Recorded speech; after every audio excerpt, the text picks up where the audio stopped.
ভাই আমি এটা দিছি হলো 8 সালে। একসময় কিডনি বিক্রির হাট নামে পরিচিত জয়পুরহাটের কালাইয়ের প্রায় ২০টি গ্রাম অভাবের তাড়নায় নিজের শরীরের কিডনি বিক্রি করলেও ২০২২ সাল থেকে প্রশাসনের তৎপরতা ও স্থানীয়দের সচেতনতায় বন্ধ হয়েছে তা। ঠিক এ সময় আন্তর্জাতিক একটি গণমাধ্যমে কিডনি বিক্রির প্রতিবেদন প্রকাশ করায় ক্ষোভ জানান এলাকাবাসী ও সংশ্লিষ্টরা।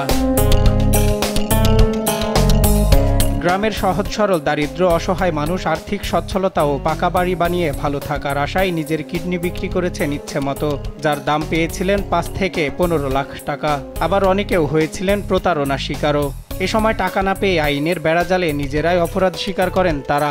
খুব চাপের উপর করছে, মানে দেনা হয়েছিল, তারপরে যা কিডনি বিক্রি করেছে দেনা দেওয়া শোধ করা পারেনি, ১.৫ লাখ টাকা চাইছে দেয়া। আমি এরকম করে দিন খুব কষ্টের দিন যাচ্ছে। একটা চার দোকান আছে, চার দোকান চা বিক্রি করে, দাঁড়িয়ে থাকতে পারে না, খুব কষ্ট হয়, তাই অসুস্থ, কোনো কর্ম করতে পারে না। পরের দুয়ারেও তাদেরকে হাত বাড়ায় তাদের জীবিকা নির্বাহ করতে হচ্ছে বর্তমান এই ধরনের। তাই এখন আয় কাটছে বর্তমান, যারা আগে যারা শিকার হয়েছে তারা হয়ে গেছে, এখন বর্তমান কোনো স্বীকারোক্তি নাই কিডনি বিক্রির কথা। বর্তমানে এখন আমরা ভালো আছি। উদয়পুর বা বিভিন্ন কালাই এলাকার বিভিন্ন এলাকাতে এরকম হতো, এখন আর এরকম কিছু নাই। এখন সকলে মোটামুটি সজাগ এবং এর থেকে মানুষ সরে আসছে, এটা বুঝতে পারছে এটা ক্ষতিকারক জিনিস। এটা এখন যারা করছে তারা এখন কষ্ট জীবনযাপন চলতেছে, তাদেরকে একটু সহযোগিতা করতে পারেন, তারা সরকারের কাছ থেকে অনুদান যে পায় তারা আর একটু সকলে সজাগ হয়ে যাবে, এই কাজ আর করা যাবে না। তারা বিভিন্ন এই কিডনি বিক্রি করার ফলে তারা বিভিন্ন কাজকর্ম করতে পারতেছে না, তাদেরকে চিকিৎসা সেবা সহ অন্যান্য আর্থিক সাহায্য সহযোগিতার জন্য বিভিন্ন সংস্থাকে আমরা আবেদন করতেছি, তারা যেন তাদের প্রতি দৃষ্টি আকর্ষণ করে। প্রতারণার মাধ্যমে কিডনি বিক্রি করার বিষয়টি প্রশাসনের নজরে আসলে কঠোর অবস্থান থেকে স্থানীয়দের নিয়ে কিডনি বিক্রি বন্ধ করতে সক্ষম হন ২০২২ সালে। হঠাৎ ৩ বছর পর আন্তর্জাতিক একটি গণমাধ্যমে কিডনি বিক্রির প্রতিবেদন প্রকাশ করা যেন আগুনের মধ্যে ঘি ঢালার মতোই বলছেন স্থানীয়রা। আমাদের গ্রামে আল জাজিরা টিভি থেকে যে সংবাদটি প্রচার করা হয়েছে বাইগুনি গ্রাম নাকি এক কিডনির গ্রাম, এই তথ্যটি সম্পূর্ণ মিথ্যা এবং বানোয়ার। শফির উদ্দিন নামে যে ছেলে কিডনির বিক্রি করেছে বা দিয়েছে সেটা সম্পূর্ণ মিথ্যা এবং বানোয়ার।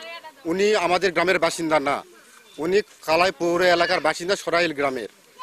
উনি আমাদের গ্রামের জামাই, কিন্তু উনি আমাদের ভুলবশত হয়তো বাইগুনির ঠিকানা দিছে, কিন্তু আমাদের গ্রামে কিডনি দেওয়ার লোক অদৌ আছে কিনা আমরা জানা নাই। কিন্তু আমরা এটুকু বলতে পারি যে আমাদের গ্রামে এই ধরনের কার্যকলাপ এখনো শুরু হয়নি বা কেউ দেয়নি, এটুকু আমরা জানি।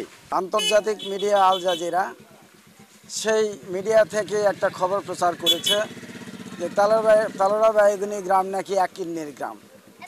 তো আমরা এই গ্রাম জয়পুরহাট জেলার অন্তর্গত কালাই থানার অন্তর্গত তালোড়া বাইগুনি গ্রাম অত্যন্ত আদর্শ একটা শিক্ষিত সুশিক্ষিত গ্রাম, যেখানে প্রায় ৮০% লোকই প্রায় শিক্ষিত এবং চাকরিজীবী। এখানে এরকম কোনো ঘটনা ঘটার কোনো কারণই আসে না। এই মিথ্যা ভুয়া ভিত্তিহীন খবরের প্রতিবাদ জানাচ্ছি, এটা একদম মিথ্যা। বিগত সময়ে যারা কিডনি দিয়েছেন তারা এখন মানবেতর জীবনযাপন করছেন। বর্তমানে তাদের সরকারের সহযোগিতার প্রয়োজন বলেও জানালেন স্থানীয় এই জনপ্রতিনিধি। মানে যে 16 সালে সে প্রচুর পরিমাণে কিডনি দিত, মানে যে মাত্রায় বা কালাই থানার লোকজনেরা, কিন্তু সেটা এখন আপনার হলো দালালের খপ্পরে পড়ে। এখন বর্তমানে সেটা নেই, এখন বর্তমানে ভালো আছে, অসহায় মানুষ ওরা খাটে খাচ্ছে। হয়তো আমরা তাদের ইউনিয়ন পরিষদের সার্বিক সহযোগিতা আমরা করি। সরকারের কাছে আমার চাওয়া যে হলো সরকার যেন তাদের বিষয়টা ভালোভাবে দেখে তারা অসহায় মানুষ, তাদের দিকে নজর দেয়। এদিকে কিডনি বিক্রির নানা কুফরের কথা জানালেন জেলার স্বাস্থ্য বিভাগের এই কর্মকর্তা। অর্থের অভাবে অথবা কোনো দালাল চক্রের মাধ্যমে কোনো একটা কিডনি দান করি বা দিয়ে থাকে, তো তাদের ক্ষেত্রে এটা ১ নম্বর কথা হচ্ছে যে একটা স্বাস্থ্য ঝুঁকির মধ্যে তারা পড়ে যায়।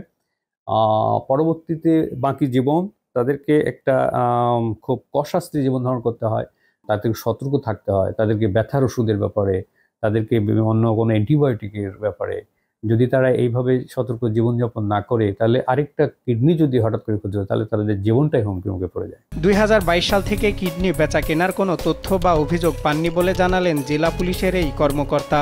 আমাদের কাছে 22 সালের পরে কোনো অভিযোগ আসেনি, কেউ কোনো ভিকটিমের কথাও বলেনি বা কোনো বিক্ষুব্ধ ব্যক্তি বা যারা এটি জানে আইনগত প্রতিকার চেয়েও পুলিশের কাছে কেউ আসেনি। তো আমরা তৎপর রয়েছি অতীতের মতো। সামনে যদি কোনো অভিযোগ আসে আমরা অতীতের মতো তাদেরকে আইনের আওতায় নিয়ে আসবো, তাদের বিরুদ্ধে মামলা নিব এবং তাদেরকে গ্রেপ্তার করে বিজ্ঞ আদালতে প্রেরণের যে আমাদের ধারাবাহিকতা অতীতে ছিল সেটি আমরা বজায় রাখবো।